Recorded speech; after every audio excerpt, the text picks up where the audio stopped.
قرآن مجید سے جو دلائل ہیں، سب سے پہلی بات وقرن فی بیوتکن ولا تبرجن تبرج الجاہلیت الاولی، فرمایا کہ اپنے گھروں میں ٹکی رہو اور نہ دکھلاتی پھرو جیسے کہ جاہلیت کے دور میں دکھلانے کا دستور تھا۔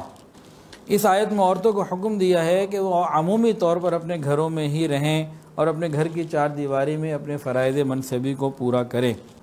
شریعت نے عورت کے ذمے کو ایسا کام نہیں لگایا کہ اس کو روز اور ہر وقت گھر سے باہر جانا پڑے۔ وقتی ضرورت اور معذوری وہ ایک الگ بات ہے۔ عورت جس قدر اپنے گھر میں رہے گی اتنا اللہ کا قرب پائے گی۔ حدیث کے اندر آتا ہے کہ عورت اپنے رب کے سب سے زیادہ اس وقت قریب ہوتی ہے جب وہ اپنے گھر کے درمیان چھپی ہوئی ہوتی ہے۔ طبرانی شریف کی روایت ہے، نبی علیہ السلام نے فرمایا کہ عورت صرف شرعی ضرورت پیش آنے کی وجہ سے گھر سے باہر نکلے، لہٰذا کوئی سخت ضرورت ہو تو عورت گھر سے باہر نکلے، وہ گھر میں ہی رہے۔ عربی کا مقولہ ہے عورت کہیں محفوظ نہیں ہوتی سوائے اپنے گھر کے۔ اور اس آیت میں یہ بھی حکم دیا گیا کہ جاہلیت اولیٰ کی طرح اپنے آپ کو دکھاتی نہ پھرو۔ عجیب بات ہے کہ ہمارے زمانے میں جاہلیت اخری چل رہی ہے، اس میں عورتیں اپنے آپ کو اسی طرح دکھاتی ہیں جیسے جاہلیت اولیٰ میں دکھایا کرتی تھیں۔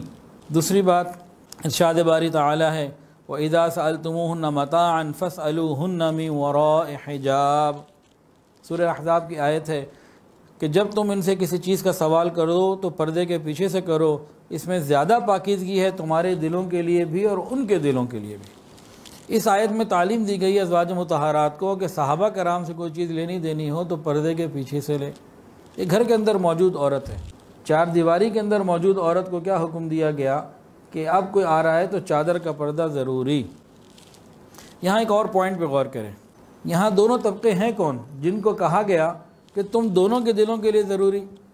ایک طرف ازواج مطہرات جیسی مقدس ہستیاں ہیں اور دوسرا صحابہ کرام جیسے پاک باز لوگ ہیں۔ جب ان لوگوں کو یہ تعلیم ہے تو ہمیں تو اور زیادہ اس پر احتیاط سے عمل کرنے کی ضرورت ہے، جبکہ بتا بھی دیا گیا کہ دلوں کی پاکیزگی اسی عمل کے اندر ہے، اسی طریقے کے اوپر ہے، دونوں کے لیے بہتر ہے۔ تیسری بات یا ایھا النبی قل لازواجک و بناتک و نساء المؤمنین یدنین علیہن من جلابیبہن، اے نبی صلی اللہ علیہ وسلم فرمائیے اپنی ازواج سے اور بیٹیوں سے اور مسلمانوں کی عورتوں سے کہ وہ ڈال لیا کریں اپنے اوپر چادریں۔ حضرت عبداللہ ابن عباس فرماتے ہیں کہ مسلمان عورتوں کو حکم دیا گیا ہے کہ اپنے سروں اور چہروں کو چادر سے ڈھانپ لیا کریں، صرف ایک آنکھ کھلی رکھیں تاکہ راستہ دیکھنے میں آسانی ہو۔ چوتھی آیت ارشاد باری تعالی ہے وَلَا يُبْدِينَ زِينَتَهُنَّ إِلَّا مَا ظَهَرَ مِنْهَا، عورتیں اپنی زینت کو ظاہر نہ کریں مگر جو کھلا رہتا ہے یا مجبوری میں کبھی کھولنا پڑ جاتا ہے کسی وجہ سے، تو زینت کو ظاہر نہ کریں۔ زینت سے مراد کیا ہے؟ ہر وہ چیز جس سے انسان اپنے آپ کو خوشنما اور خوبصورت بنائے۔ حضرت عبداللہ ابن مسعود کے تو نزدیک یہ کپڑے اور بناؤ سنگھار کی چیزیں بھی زینت میں داخل ہیں، یہ بھی چھپانی ہیں، صحابی اور رسول ہیں۔ تو جب کپڑے بناؤ سنگھار چھپانا ضروری تو جسم چھپانا اور زیادہ ضروری۔ تمام ائمہ، تمام فقہا، تمام محدثین اس بات کے اوپر متفق ہیں کہ جب عورت کے چہرے کی طرف دیکھنا شہوت کے ابھرنے کا ذریعہ بنے تو اس وقت عورت کو دیکھنا، چہرے کو دیکھنا لازمی حرام ہے اور منع ہے، گناہ ہے۔ وَلَا يُبْدِينَ زِينَتَهُنَّ، اپنی زینت کو چھپانے کا حکم ہے۔ اور چہرہ جو ہے یہ سب سے زیادہ زینت کی جگہ ہوتی ہے۔ جب بھی کوئی لڑکی کا رشتہ آتا ہے تو کیا دیکھتے ہیں، ہاتھ، پاؤں یا چہرہ؟ کہ سب سے زیادہ زینت چہرے میں ہوتی ہے۔ جسم کے تمام اعضاء میں سب سے زیادہ زینت چہرے کے اوپر ہے اور زینت کو چھپانے کا حکم ہے۔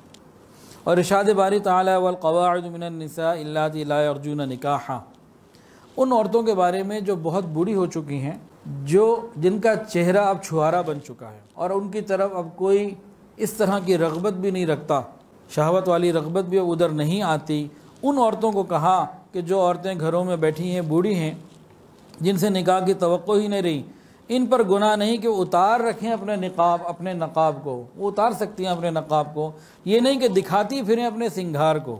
اور اگر یہ اس سے بھی بچیں، یعنی ایسی بوڑھی عورتیں جن سے نکاح کی اب کوئی امید نہ رہی، چہرہ چھوارا بن چکا، یہ بھی اگر احتیاط کریں اور پردے میں ہی رہیں، یہ بھی چہرہ ڈھانپ کے رکھیں تو ان کے لیے زیادہ بہتر ہے۔ جب شریعت بوڑھی عورتوں کو جن کا چہرہ چھوارا بن چکا، نکاح کی رغبت ختم ہو گئی، ان کے بارے میں یہ احکامات دے رہی ہے، تو جوان عورتوں کے بارے میں شریعت کیا کہہ رہی ہوگی، اس کا مزاج کیا ہوگا؟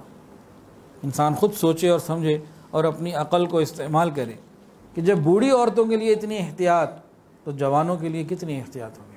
چھٹی آیت سن لیجئے، ارشاد باری تعالی ہے المال والبنون زینت الحیات الدنیا، مال اور بیٹے دنیاوی زندگی کی زینت ہیں۔ یہاں زینت میں دو چیزوں کا ذکر ہوا، ایک مال کا اور ایک بیٹے کا۔ بیٹی کا نہیں ہوا۔ بیٹی کا کیوں نہیں ہوا؟ کہ بیٹی دکھانے کی نہیں، چھپانے کی چیز ہے، لہذا مسلمان عورت پردے کا خوب اہتمام کرے۔